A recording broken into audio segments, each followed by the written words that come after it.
Como bien ya me presentaron, yo les voy a hablar acerca de las dalias de México. Y antes de empezar, me gustaría agradecer a todas aquellas personas que de alguna manera han colaborado en el estudio de las dalias. Del lado de acá tenemos a Jorge, a Saraí, a Erandi, al doctor Aarón, al doctor Arturo Castro, a Etelvina y al doctor Eduardo Ruiz. Y también hay diferentes instituciones que de alguna manera nos han financiado para poder hacer estudios con dalia. El contenido de mi charla versa en de los siguientes temas. Primero les voy a hablar acerca de la flor del acocote. Después vamos a hablar sobre las generalidades de las dalias. Voy a hablarles sobre la diversidad, morfología, relaciones de parentesco y un poquito acerca de su biogeografía. Y vamos a aterrizar en las dalias de México. En las dalias de México vamos a hablar acerca de la diversidad, la distribución de la riqueza y también del endemismo. Y finalmente llegaremos al fin de esta charla con las conclusiones. Entonces, pues bienvenidos chicos al viaje de las dalias. En realidad no se trata de una nueva constelación, estas son plantas. Entonces, pues aprendamos muchos de ellas. Todos sabemos que en nuestra cultura las flores eran muy apreciadas por los antepasados y eran parte de la cosmovisión. Entonces, estas plantas estaban inmersas en la tradición de estas culturas que antes estaban en México. Evidencia de esto son las flores en el mural de Tepantitlan en Teotihuacán, y tenemos a este personaje que es Xochipilli, que es el dios o el príncipe de las flores. Ahora les quiero hablar acerca de la flor del acocote.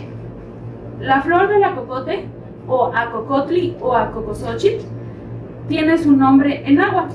Viene de la palabra ac, que significa agua, cocotli, que es esófago o bien un tubo, y el xochitl, que es flor. Y esto hace referencia a esta parte de las dalias, que son tallos huecos con agua, y acá tenemos una planta ya un poquito más lignificada, en donde también podemos ver el huequito aquí. Entonces, estas plantas eran muy apreciadas por su uso ornamental, medicinal y también comestible. Hay diferentes documentos que evidencian la importancia del acocotli en nuestra cultura. El primero de ellos corresponde al Códice Cruzvaliano, en el cual en una de las láminas aparece esta imagen que le llaman ellos Juanenepili, un siguiente nombre en náhuatl. Este nombre hace referencia a esta parte de las flores. Le voy a decir, ahorita les voy a explicar esta cosa de las flores, que parecen la lengua de una serpiente. Entonces, por eso de ahí viene su nombre. Al parecer, esta planta ha entrado en discordia porque algunos, cuando hicieron la interpretación de este documento, dicen que en realidad se trata de esta pasiflora. Entonces, si ustedes ven a esta, que es una Dalia coccinea, en realidad hay más similitud en esta inflorescencia y con este dibujo que con esta, ¿no?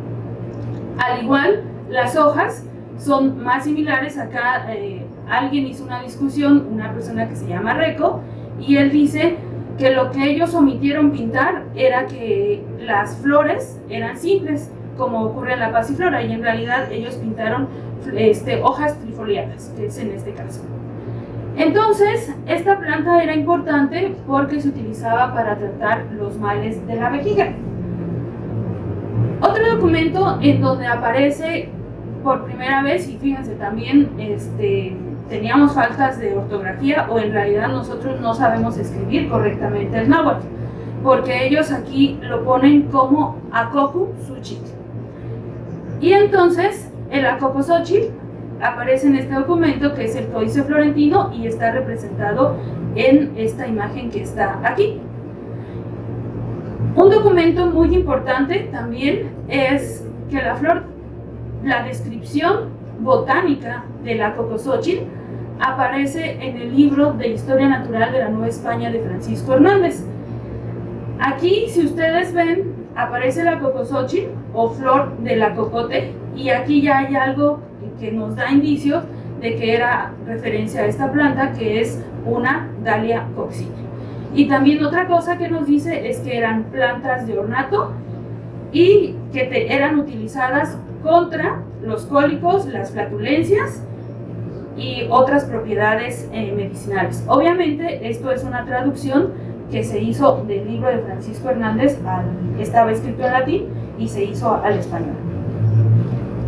También en este mismo documento ya existía indicio de las dalias cultivadas, y entonces esto es muy importante porque ellos descubren o ellos describen a Dahlia variabilis. Dahlia variabilis es ahora un sinónimo de Dahlia pinnata, que es el nombre de las dalias cultivadas.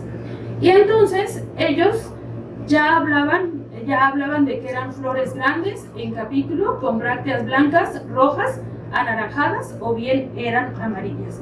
Y eso es muy importante porque habla de que antes de que las dalias se fueran a Europa, las dalias ya habían tenido cierto proceso de domesticación aquí en México. Las dalias también se conocen con otros nombres y esto va a depender de la parte a la que hagan referencia. Pueden ser a las raíces engrosadas, a los tallos o bien a que se consumen, ¿no? Algunas son conocidas como jicamotli, jicamite, jicamacuate, jicamosochil, o bien aquí en Jalisco, hacia este lado de Mazamitla, las conocen como las charahuescas. Y ahí pelan el camotito, ellos le llaman camotito, pero es una raíz, y la consumen así en crudo.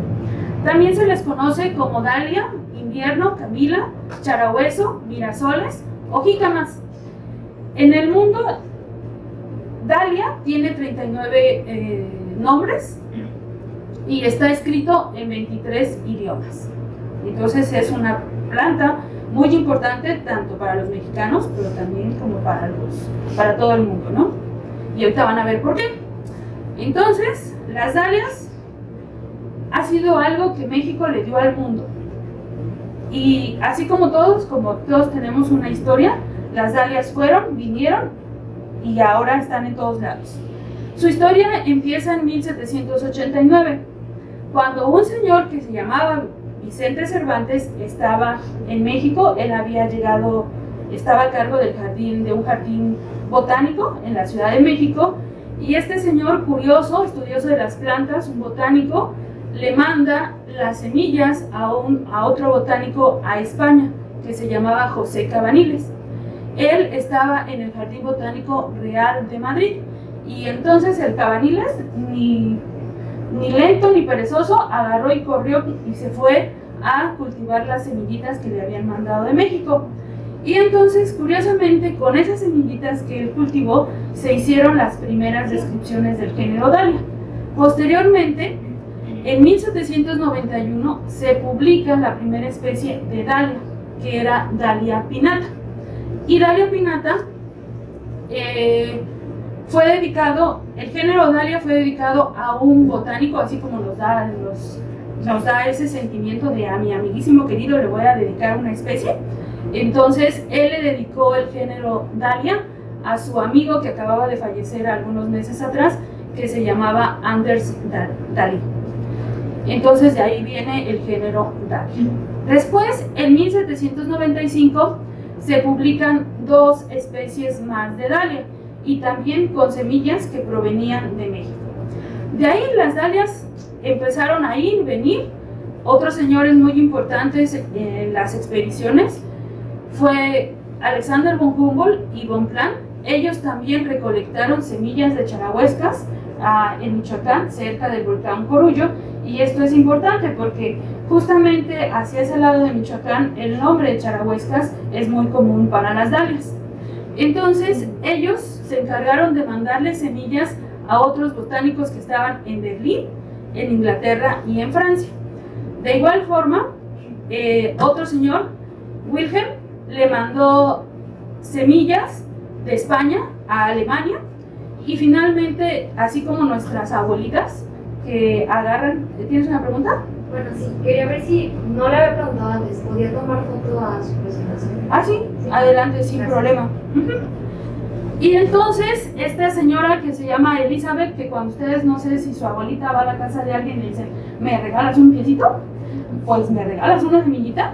Y esta señora le mandó las semillas a otra amiga en Inglaterra. Y así, las dalias se dieron un viaje por las Europas, y entonces el mejoramiento genético de las dalias fue más o menos como entre 1800, 1700, 1870, ya había como que ya había sido el boom de la explosión de las dalias. Y en 1839 las dalias regresaron a su casa. El Acocosóchil volvió todo mejorado, fino, refinado, elegante, pomposo de las Europas, y regresa a México, pero con estas formas. Entonces, las dalias empezaron a caer de ese boom que tenían como los tulipanes, empezaron a caer un poquito.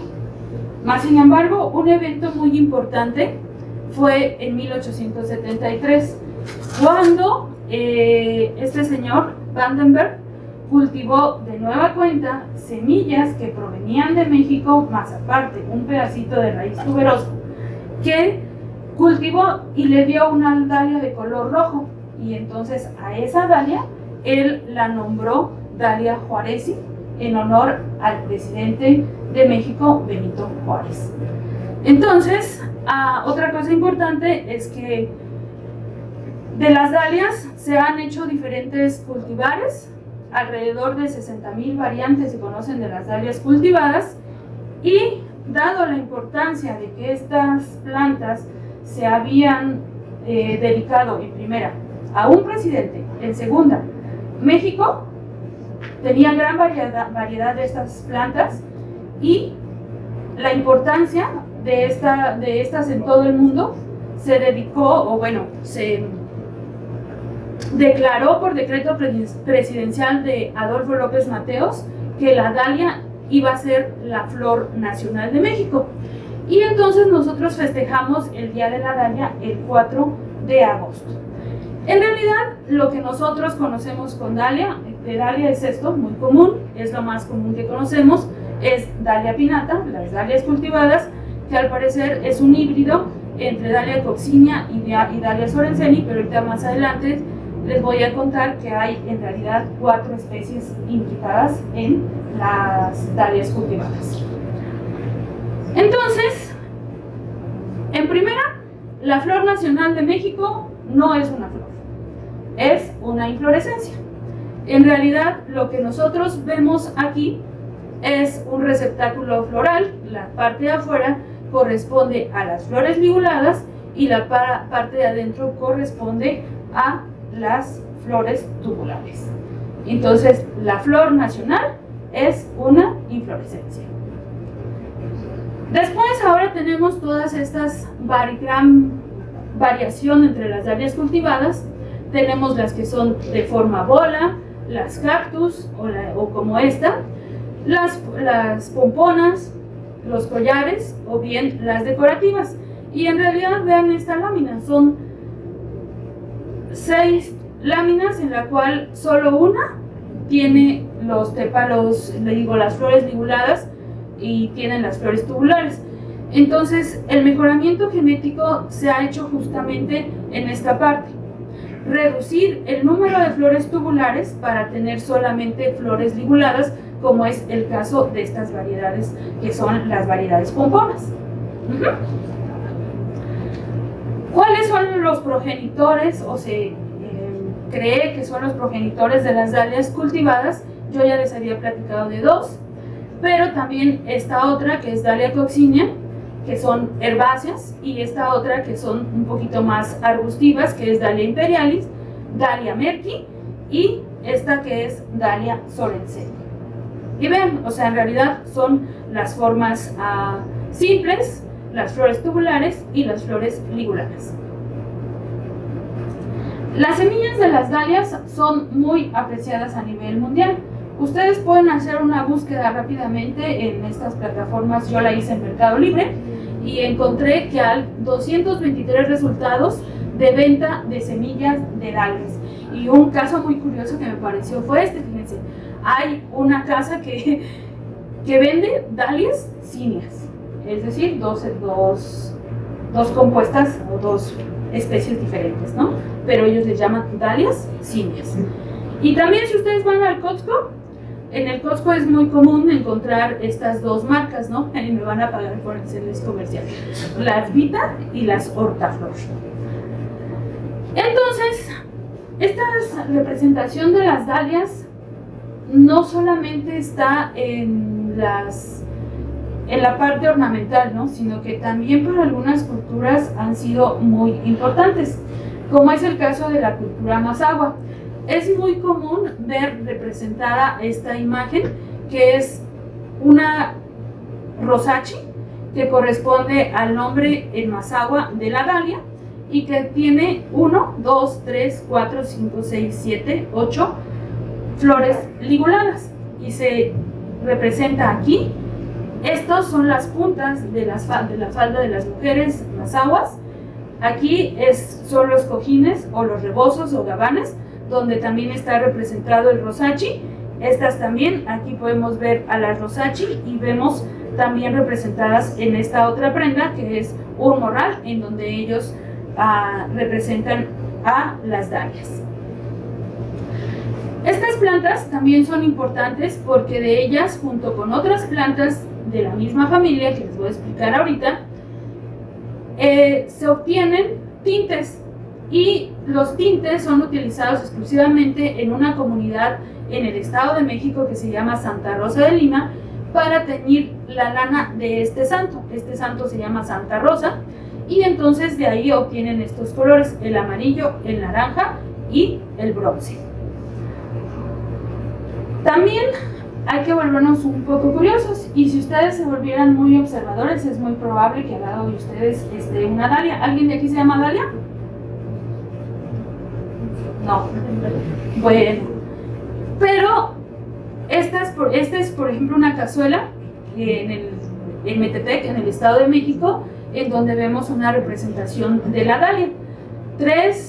1, 2, 3, 4, 5, 6, 7, 8 flores liguladas.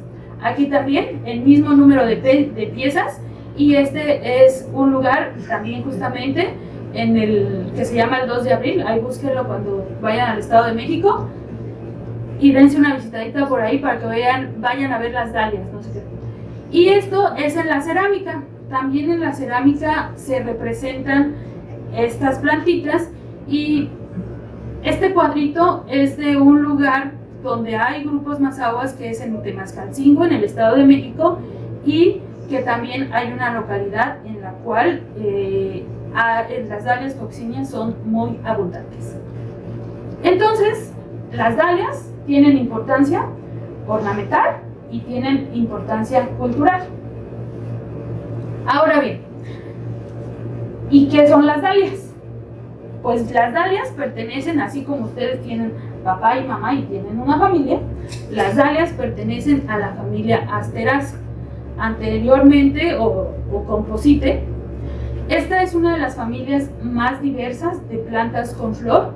Hay alrededor de 25,000 a 35,000 especies, y esta familia tan solo tiene el 10% de todas estas plantas, ¿no?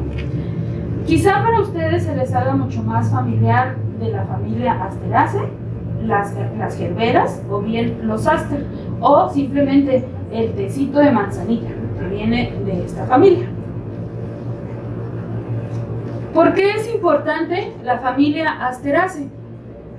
Es una de las familias más económicamente, o de la que tiene más usos que le han dejado a la humanidad, pero también 1 de cada 5 géneros tiene un uso documentado, y el uso más importante es el ornamental, seguido del medicinal y también de la extracción de aceites comestibles.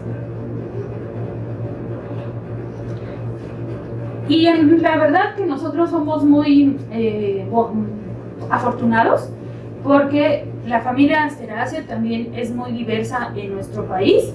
Hay alrededor de 3,050 especies, de las cuales alrededor de 1900, el 63.9% son endémicas. Y lo que ustedes están viendo en esta imagen, el rojo representa aquellos sitios en donde falta explorar para encontrar a las Asteracea.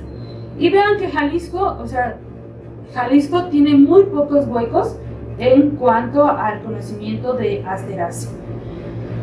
Y eso no es algo que sea muy arbitrario, ¿no? Jalisco tiene el segundo lugar en diversidad de Asteracea en México, seguido, bueno, le sigue a Oaxaca, ¿no? Que tiene alrededor de 1000 especies de esta familia. ¿Y eso qué? Pues Dalia, dentro de toda esta cantidad de especies que hay de Asteracea en México, Dalia ocupa el número 16. Dalia en México está representado por 41 especies, que son todas estas bellas plantas que tienen en pantalla, de las cuales 38 son endémicas a México. Eso quiere decir que casi todas las dalias, un día me dijeron, no, el género Dalia es endémico a México. En realidad solo 3 salen del país.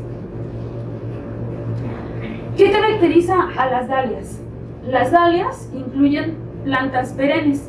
Las plantas perennes son plantas que permanecen o tienen estructuras latentes durante todo el año.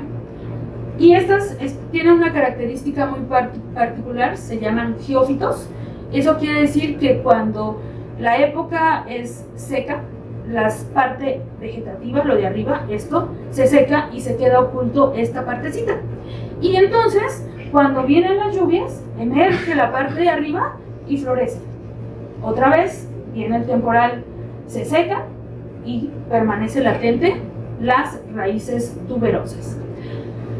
Tienen raíces tuberosas fasciculadas. ¿Qué quiere decir esto? Que todas salen de un mismo punto. Sus tallos son huecos, como ya se los mostraba hace rato, y pueden ser bien de este tipo, que son herbáceos, o bien acá ser un poquito lignificados, ¿no? También esa característica es que la mayoría son de porte erecto. Sus hojas pueden ser opuestas, pueden ser verticiladas, o bien pueden ser simples. Quítenle aquí, así, eso es una hoja simple, o bien pueden ser compuestas. Y aquí existe un dimorfismo floral muy importante. En una especie pueden encontrar todo esto en la variación de sus hojas. Estas son las hojas de 2 especies. Y vean, hay diferencias tanto dependiendo la parte donde cortemos las hojas. Y eso de alguna manera complica su taxonomía, ¿no? Para que uno sepa cuál es la especie a la que corresponde el ejemplar que a veces uno colecta, ¿no? Y ahora, ¿cómo son sus flores? Bueno, su inflorescencia es una cabezuela. En realidad está integrada, puede haber desde dalias que tienen 15 flores, o bien puede haber hasta aquellas que tienen 170 flores tubulares. Y a las Coreopsidae, que es la tribu a la que pertenece las dalias, hay que mirarlas por detrás, y no es insulto, porque tiene 4 a 7 filarias más externas, que son de color verde y son muy rígidas, y luego tiene otro grupito de filarias, que son estas, y que son más papiráceas, y en estas hay de 7 a 9. Y después vendrían las flores liguladas, que son estas que están aquí. Cada flor ligulada está cubierta por una especie de otra hojita, una bráctea que cubre a las flores liguladas y que a veces también cubre a las flores tubulares que están en esta parte de aquí. Las flores tubulares están unidas y a veces este es el estigma y puede ser exerto. Generalmente siempre en las dalias, cuando ya están maduras, el estigma es exerto para llevar, son plantas de polinización cruzada, y entonces la interacción planta-polinizador está muy arraigada en este grupo. Su fruto es una cipsela, que casi por lo regular son estriadas. Esto es una cipsela. ¿Qué es una cipsela? Pues es un fruto fruto seco en el cual solamente hay una semilla adentro. La variación entre las flores liguladas es muy amplia. Puede haber colores uniformes, como es en este caso de las dalias. Puede haber colores variegados, como es acá en Dalia sorenseni. Puede haber desde el amarillo hasta el rojo quemado, que es de Dalia coccinea. O también pueden haber violetas, puede haber rojos o el rojo púrpura, como es el caso de Dalia cordata. En Dalia se han hecho muchos estudios, pero principalmente de tipo taxonómico, es decir, monografías, descripción de nuevas especies. También se han hecho estudios de tipo filogenético. ¿Qué quiere decir esto? Pues que de inferir las relaciones de parentesco de quién es hermano de quién. Después de número cromosómico, y también se han estudiado sus granos de polen. Hay diferentes caracteres que se han utilizado para estudiar a las dalias, desde los morfológicos, los anatómicos, los de tipo de los granos de polen, y también hay caracteres moleculares, que son secuencias de ADN. Con base en morfología, un señor muy importante en el estudio de las dalias, que se llamaba Sorensen, en 1969 dividió al género Dalia en 4 secciones. Una sección era la sección entomófilo, en donde estaba integrada por 8 especies, principalmente plantas que ellos le llamaban sufrútices, que quiere decir que los tallos están un poco lignificados, y también la sección Dalia, que era la más diversa. En esta había alrededor de 29 especies, son plantas herbáceas principalmente, en la cual los tallos son huecos, como el típico, como lo más común en Dalia. Y también había otra sección que se llama Epiphytum. En la sección Epiphytum, su nombre lo dice, viene de dalias que eran epífitas, y la única especie que estaba dentro de esta sección era Dalia McDougall, que es esta de aquí y es epífita. Entonces había otra sección que agrupaba a las dalias arbóreas, como es el caso de Dalia imperialis, que es la que ustedes tienen acá, y en esta solamente estaba integrada por 3 especies. Estas especies eran sufrútices, es decir, que son plantas que son mucho más leñosas, a diferencia de las que están en la sección entomófila.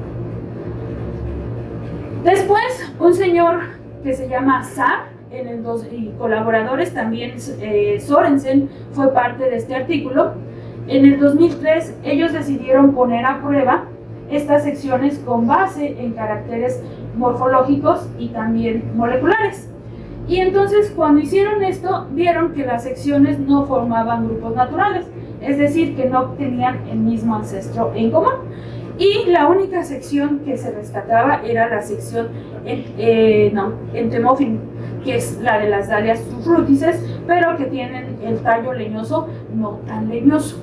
Entonces, las otras secciones, si ustedes siguen los colores, el color Epiphytum, que era la dalia epífita, cae pegada con un clado que ellos le llamaron las dalias, el clado dalias leñosas. Y después la sección Dalia estaba prácticamente en todos lados, y el pseudodendron, que es esta, estaba justamente pegada también en otro grupo, en donde no compartía con las otras 3 secciones. Los cuadritos en blanco son las especies nuevas que ellos estaban proponiendo. Y entonces, en realidad, la conclusión de Saar era que las secciones no eran naturales. Luego, con base en caracteres morfológicos y también con base en caracteres moleculares, pero ahora de más regiones, las otras solamente incluían a 2 regiones, que eran solamente del núcleo. Aquí se incluye núcleo más cloroplasto. Con base en esto, ellos, Sánchez y colaboradores, en el 2023 encuentran que Dalia es un grupo monofilético y de nueva cuenta ellos rescatan que la sección Entomophyllum es la única que forma un grupo natural. Entonces, algo también interesante es que ellos encuentran que esta planta, que es otro género que se llama Hidalgoa y que con base en morfología se separa del género Dahlia, y empieza un debate entre si Dahlia e Hidalgoa son realmente, o Hidalgoa realmente es una Dahlia, pero es una Dahlia trepadora. Y entonces ahora la historia continúa. En una hipótesis filogenética anterior, en la cual solamente se basaron en caracteres moleculares, Dahlia e Hidalgoa se recuperan, o va más bien Hidalgoa se mete dentro de Dahlia y forman un grupo natural. Es decir, que las Hidalgoas son, con esta propuesta, son Dahlias pero trepadoras. En este mismo estudio, ellos lo que hicieron fue ver cuándo se había separado Dahlia del resto de sus parientes de las Coreopsidae, y ellos encontraron que eso ocurrió hace 11.9 millones de años, y que este clarito que era Hidalgoa, lo hizo hace 3.62 millones de años. Y también ellos encontraron que la zona de transición mexicana, que es esta parte que les estoy señalando con el cursor, fue el área ancestral del clado Dahlia e Hidalgoa, y que su historia biogeográfica se puede explicar por un evento vicariante. Un evento vicariante quiere decir que hubo la formación de una barrera geográfica que dividió a las poblaciones, o bien también lo explican 5 eventos de dispersión.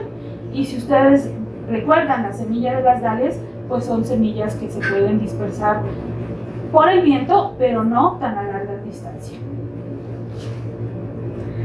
¿Qué es la zona de transición mexicana y por qué es tan importante en el género Dahlia y también para otros grupos de plantas? México es un país de montañas. Entonces, la zona de transición mexicana corresponde a los Altos de Chiapas, a la Sierra Madre del Sur, al eje volcánico transmexicano, y recuerden bien este nombre, a la Sierra Madre Occidental, y esta es la Sierra Madre Oriental. Esto forma las grandes cordilleras de México. En estos sitios han ocurrido diferentes historias. Esto se llama provincias biogeográficas, y en estas provincias biogeográficas cada una tiene su propia historia y tienen diferentes orígenes. También la zona de transición mexicana ha sido un lugar en donde ha ocurrido eventos de especiación, es decir, la formación de nuevas especies debido a esta orografía y a estas dinámicas que han ocurrido dentro de la zona de transición mexicana. Una de las provincias geográficas que yo les dije fue el eje volcánico transmexicano. El eje volcánico transmexicano atraviesa a México depende de donde lo quieran ver, de este a oeste o de oeste a este, que es en la parte central, y entonces esta cordillera se empezó a formar hace 15 millones de años. Uno de sus eventos tiene que ver con la diversificación de Dahlia. Y no solamente del género Dahlia, sino que de otro grupo de plantas geófitas, como son las tigridias, o bien también otros grupos de plantas que se llaman lisiantes. Y si vemos un poquito la distribución del género Dahlia, bueno, principalmente Dahlia se distribuye a lo largo de la zona de transición mexicana. En esta ocurren las 41 especies de Dahlia, y además hay 15 especies endémicas a la zona de transición mexicana. También solamente hay 3 especies que exceden a estas cordilleras y que llegan a crecer hasta América Central o Colombia, que es Dahlia australis, Dahlia coccinea y Dahlia imperialis. Las especies de dalia que tienen amplia distribución en México son Dalia coccinea, que es esta, y no solamente son especies de amplia distribución, sino que también la morfología es muy variable. Vean tan solo el color de las lígulas cambia en Dalia coccinea, al igual que en esta otra especie que se llama Dalia merki. La provincia biogeográfica que tiene la mayor diversidad de dalias es la Sierra Madre del Sur. Tiene 20 especies, de las cuales 3 son endémicas, y en ese sentido le sigue la Sierra Madre Oriental, que tiene 19 especies, de las cuales 5 son endémicas. Y en tercer lugar tenemos al eje volcánico transmexicano, en donde ocurren 15 especies, pero solamente hay una especie endémica. Las especies endémicas a cada una de estas provincias biogeográficas: la Sierra Madre Oriental tiene a Dalia disecta, a Dalia mollis, a Dalia tamaulipana, mientras que en los altos de Chiapas está esta cosa que se llama Dalia purpusi. En la Sierra Madre del Sur hay 3 especies, que es Dalia mixtecana, gypsicola, hintoni. En el eje volcánico transmexicano su especie endémica es Dalia congestifolia, y en la Sierra Madre Occidental, aquí, de este lado, es Dalia wixárika o wixárika. Las dalias tienen diferentes hábitats. Prefieren los bosques de pino-encino, porque en estos lugares crecen alrededor de 35 especies. Pero también hay otros sitios en donde también se encuentran dalias, como pueden ser los bosques mesófilos de montaña. También les gustan mucho estas partes. Este es el Cerro de la Campana, aquí en Atenguillo, en donde hay especies, justamente los monolitos rocosos, o también crecen así, al lado de los cultivos de maíz, como es el caso de Dalia brevis, que crece en el Estado de México, entre los pastizales, incluso ahí al lado de la carretera, entre la autopista, ahí está Dalia brevis, y también otra especie que se llama Dalia sorenseni. Y recuerdan que, o sea, nada es azaroso. La zona de transición mexicana corresponde a las altas montañas, y es por ello que las dalias tienen su mayor diversidad en un rango de elevación que va de entre los 2.000 a los 2.500 metros. Casi toda la mayoría, o al menos 33 especies, crecen en este rango de elevación, pero también hay especies que crecen desde los 1.000 a los 4.000 metros. La especie que crece en la elevación más baja es Dalia coccinea. La que crece en la más alta es esta que se llama Dalia escapígera, que crece en las laderas del Nevado de Toluca, en Coatepec, Harinas. Y esta que está aquí, que es Dalia merki. Dalia merki crece en el centro del país, justamente como entre la parte de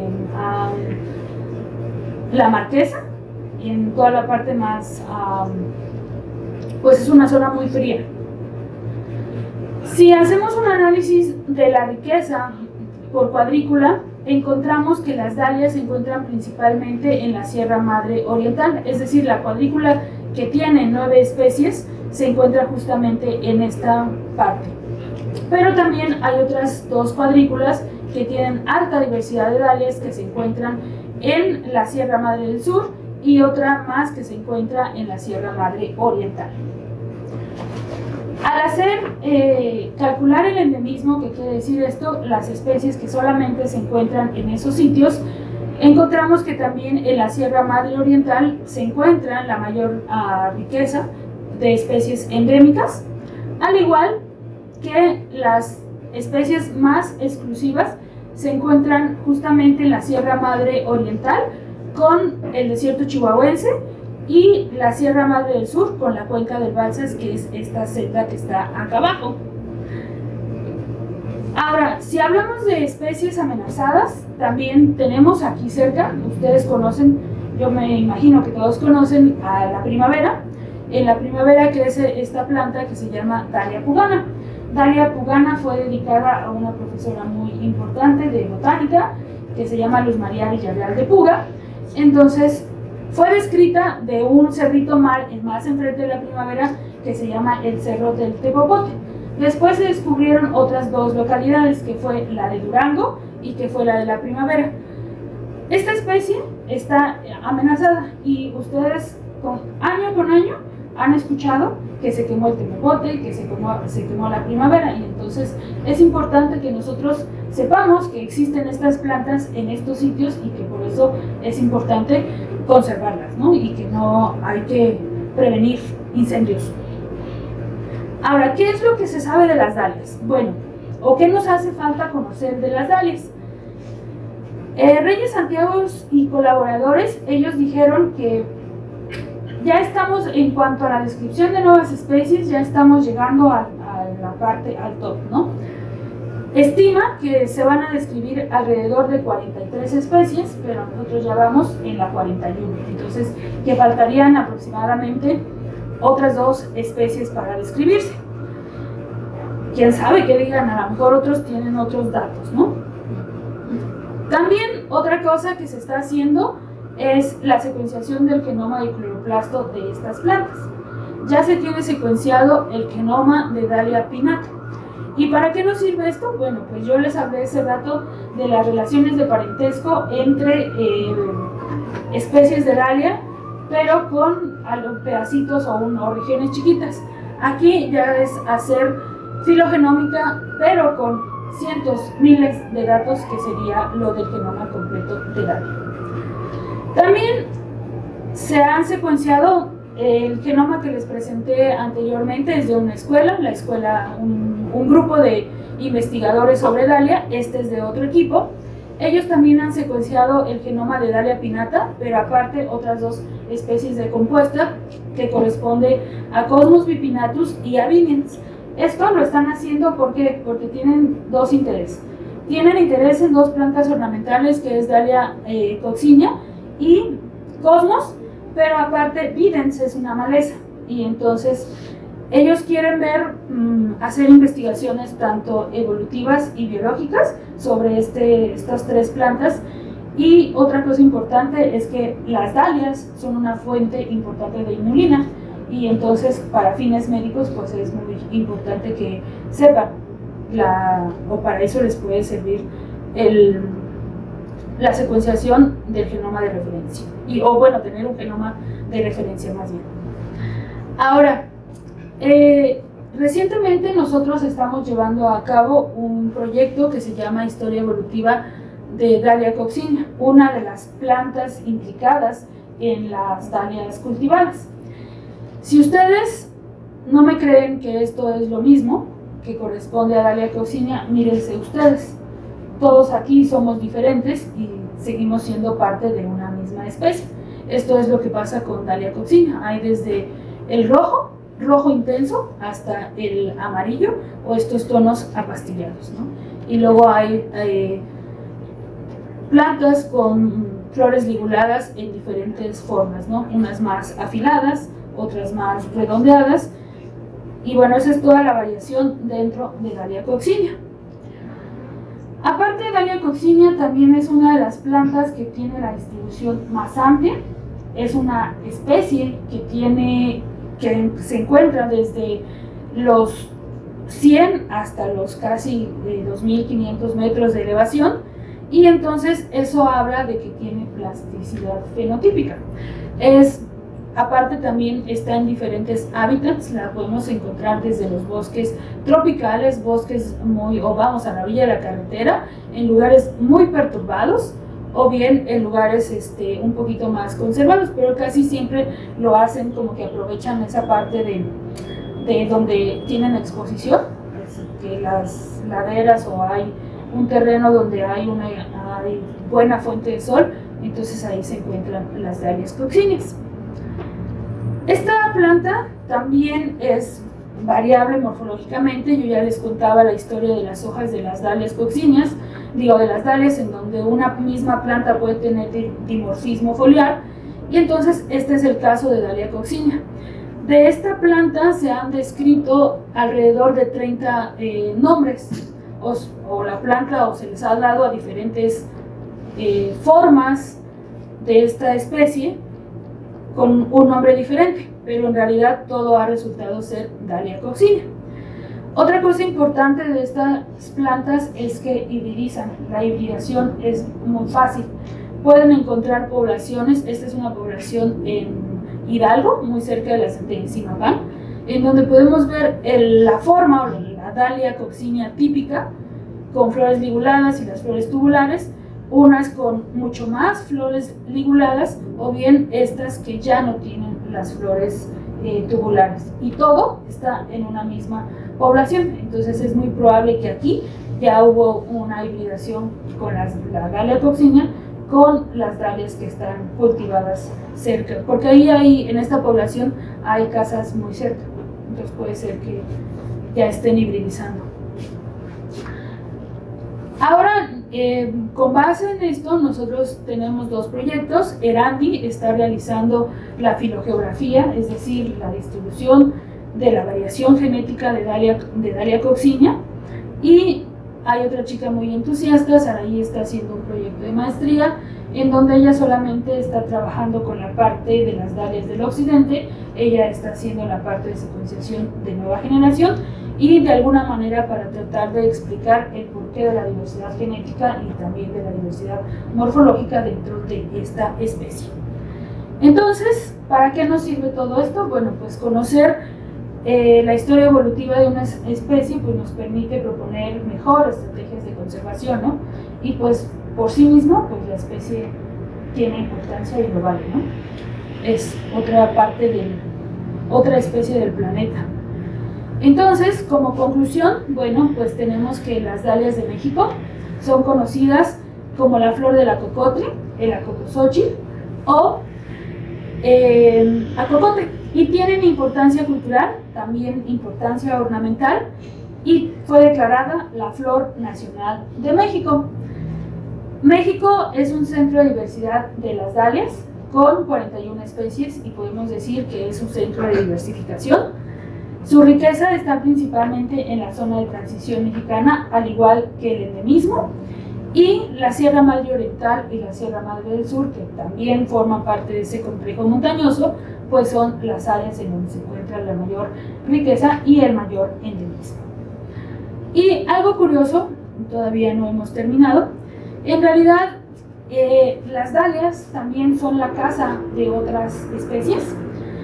Hay un género exclusivo de dalia que se describió del género dalia, que se llama Dalibrucus dalibrucus.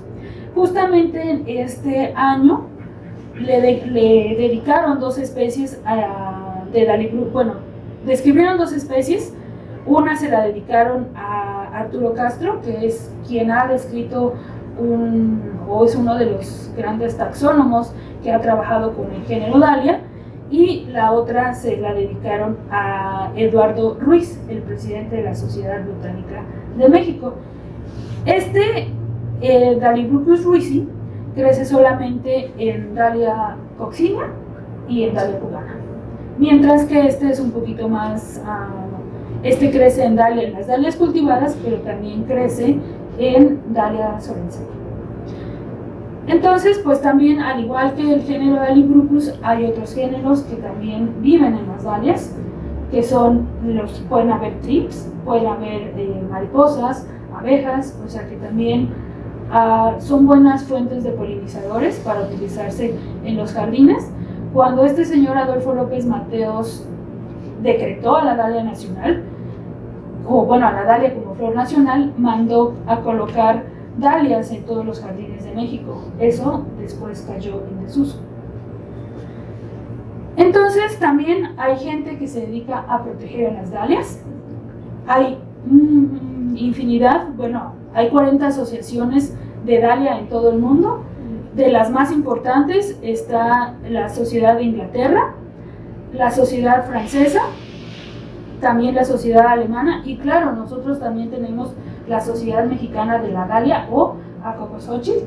Y en México en algún momento existieron una cosa que les llamaron redes de un programa de gobierno que era el SINAREFI, entonces en los cuales se formaron, las redes eran un conjunto de investigadores que estaban en todo México encaminados a que nosotros pudiéramos aportar para la conservación, el cultivo, manejo, generación de tecnología para estas plantas. Había arrediodalia, en la red de ornamentales había arrediodalia, tigridia, echeveria y no recuerdo cuántas otras más. Recientemente hay indicios de querer rescatar estas redes y aún siguen trabajando, pero en realidad no hay recursos y entonces pues los recursos siempre son pues importantes, ¿no? Entonces como que la gente no ha querido participar activamente resucitando a las redes.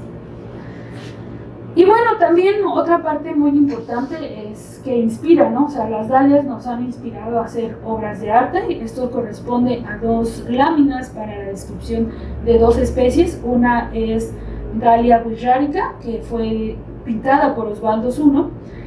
Este chico era un entusiasta botánico también del Ilibuc y de este lado del occidente, sin embargo él ya no está con nosotros. Pero también hay otros personajes que se han dedicado a pintar dalias, como es el caso de Silvia Saucedo, o mejor conocida como Canela. Ella también pintó a esta especie. Y bueno, pues ahí están aquellos que les interese o que tengan inquietud por dibujar, pues también es una invitación en que en la naturaleza nosotros podemos encontrar obras de arte, ¿no? Que nos inspiren a plasmarlas en un papel. Finalmente, también las dalias fueron plasmadas en el poema de Salvador Novo, El florido laude, en donde al lado de los geranios y las nochebuenas y las azaleas, pues él inmortalizó a las dalias. Y finalmente, con esto, pues yo les doy las gracias por su atención y pues ahí están las dalias, chicos.